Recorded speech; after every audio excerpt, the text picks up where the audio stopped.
Hello friends, இது உங்களுக்கு green தமிழா. இனி நம்ம மூவியில் உள்ள நந்திவர்மன் படத்தோட ரிவ்யூ தான் பார்க்க போகிறோம். இந்த படத்தோட ரிவ்யூ பார்க்கணும் நம்ம சேனல் சப்ஸ்கிரைப் பண்ணி உங்கள் ஃப்ரெண்ட்ஸ் அப்படின்னு சப்போர்ட் பண்ணுங்கள். நந்திவர்மன் 2023 தமிழில் தேட்டரில் வெளியான ஒரு horror suspense thriller movie. Perumal Varman இந்த படத்தை டைரக்ட் பண்ணியிருக்காங்க. ஆசா வெங்கட், போஸ் வெங்கட், நிழல் ரவி மற்றும் பலர் இந்த படத்தில் நடிச்சிருக்காங்க. இந்த படத்துடைய கதையை பார்த்துடலாம். 2000 வருஷத்துக்கு முன்னாடி நந்திவர்மன் அனுமந்தபுரம் அப்படிங்கிற ஒரு கிராமத்தில் ஒரு சிவன் கோயிலை கட்டியிருக்காரு. அந்த சிவன் கோயிலில் நிறைய ஏகப்பட்ட புதையல், தங்க புதையலை வச்சிருக்காரு. காலங்கள் மாற மாற அந்த கோயில் மண்ணுக்கடியே போயிடுது. இந்த விஷயத்தை தொல்துறை ஆபீசரான நிழல் ரவி அவங்க டீமுக்கு தெரியுது. உடனே அந்த கிராமத்துக்கு போகிறாங்க. எப்படியாவது அந்த புதையலை எடுக்கணும் அப்படின்னு சொல்லிட்டு அந்த கிராமத்துக்கு போகிறாங்க. அவங்க கூட போலீஸ் டீம் போகுது. அதில் மக்களோட உதவியால் அப்படியே அந்த கிராமத்தை தோண்டி புதையல் எடுக்க அப்படியே முயற்சியில் ஈடுபடுறாங்க. சமயத்தில் ஒரு சில பேரும் அமானுஷமாக கொல்லப்படுறாங்க. இப்போ உடனே படத்துடைய ஹீரோ போலீஸ்மான நம்ம சுரேஷ் ரவி களத்தில் இறங்குறாரு. இந்த கொலைகள்லாம் எதனால் நடக்குது, உண்மையிலேயே அங்கே அமானுஷம் இருக்கா இல்லையா, இது எப்படி நடக்குது அப்படின்னு சொல்லிட்டு அப்படியே கண்டுபிடிக்கிற முயற்சியில் ஈடுபடுறாரு. இப்போ இறுதியில் இந்த கொலைகள்லாம் செய்கிறது யார், உண்மையிலேயே அங்கே அமானுஷம் இருக்கா இல்லையா, இந்த தங்க பகுதியில் அப்படி எப்படி இருக்கிறாங்க, எடுத்தாங்களா இல்லையா, இறுதியில் என்ன ஆச்சு அப்படிங்கிறதா இந்த படத்துடைய ஒன்லைன். இந்த படத்துடைய பாசிட்டிவ் பார்த்தலாம். இந்த படத்துடைய பாசிட்டிவ் ஸ்க்ரீன் பிளே தான். ஏன்னா ஸ்க்ரீன் பிளே ஃபர்ஸ்ட் ஹாஃப் வந்து கடைசி வரைக்கும் ஒரு பக்காவான ஒரு ஸ்க்ரீன் பிளே கொடுத்துருக்காங்க. ஏன்னா படம் பார்க்கும்போது அப்படியே அந்த 6 மணி ஆனால் அந்த கிராமத்துலேருந்து யாருமே வெளியே வரக்கூடாது, இப்படி தான் படம் ஸ்டார்ட் ஆகுது. அதுலேருந்து ஆரம்பித்த அந்த திகில் அப்படியே அந்த சஸ்பென்ஸ் த்ரில்லரு கடைசி வரைக்கும் மெயின்டைன் பண்ணியிருக்காங்க. கிளைமேக்ஸ் வரைக்கும் அதை கொண்டு போயிருக்காங்க. அதெல்லாம் படம் பார்க்கும்போது அப்படியே சாமி அடுத்தது என்னடா நடக்கும், இப்படி ஆகிப்போச்சு, இன்னும் நடக்கும் அப்படின்னு சொல்லிட்டு நம்மளோட அப்படியே படத்துக்குள்ளார ஒன்றிணைஞ்சிடறாங்க.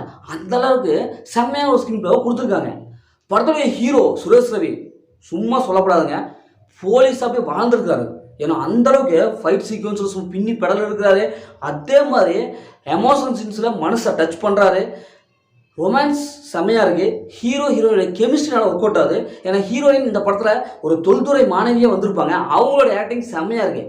சூப்பரான ஒரு முக பாவனையை தெரிவிக்கிறார். ஒரு ரொமான்டிக் சீன்ஸாக அதுக்கு தகுந்த மாதிரி ஒரு முக எக்ஸ்பீரியன்ஸ் செம்மையாக இருக்குது. இப்படி படத்தில் நடிச்சிருக்க எல்லாருமே வந்து சூப்பரான பர்ஃபார்மன்ஸை கொடுத்துருக்காங்க. குறிப்பாக போஸ் வெங்கட் அவங்களுடைய கேரக்டர் சூப்பராக இருக்குது. நிழல் ரவி சார் பின்னி படம் எடுக்கிறாரு. இப்படி படத்தில் எல்லாருமே வந்து அந்த வில்லன் அப்படி மிரட்டிருக்கிறாரு. இப்படி எல்லாருமே செம்மையான ஒரு பர்ஃபார்மன்ஸை கொடுத்துருக்காரு.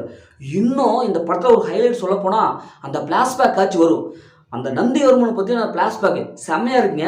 ஏன்னா இந்த படம் பார்த்தோம்னா பாகுபலி ரேஞ்சில் பெரிய பட்ஜெட்டாக எடுக்க வேண்டிய படத்தை எப்படா இந்த பட்ஜெட்டில் எடுத்தீங்க, அந்தளவுக்கு செம்மையாக அவங்களுடைய பட்ஜெட்டில் கொண்டு வந்தாங்க பாருங்களா, அது தாங்க இந்த படத்துடைய வெற்றியை.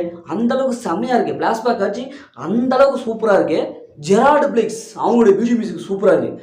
அந்த பழங்காலத்து நந்திவர்மனை காட்டும்போது ஒரு பிஜிஎம் கொடுத்துருப்பாரு பாரு, செம்மையாக இருக்குது. சேயான் முத்து சினிமோட்டோகிராஃபிக் எப்பா பாராட்டி ஆகணும்ப்பா.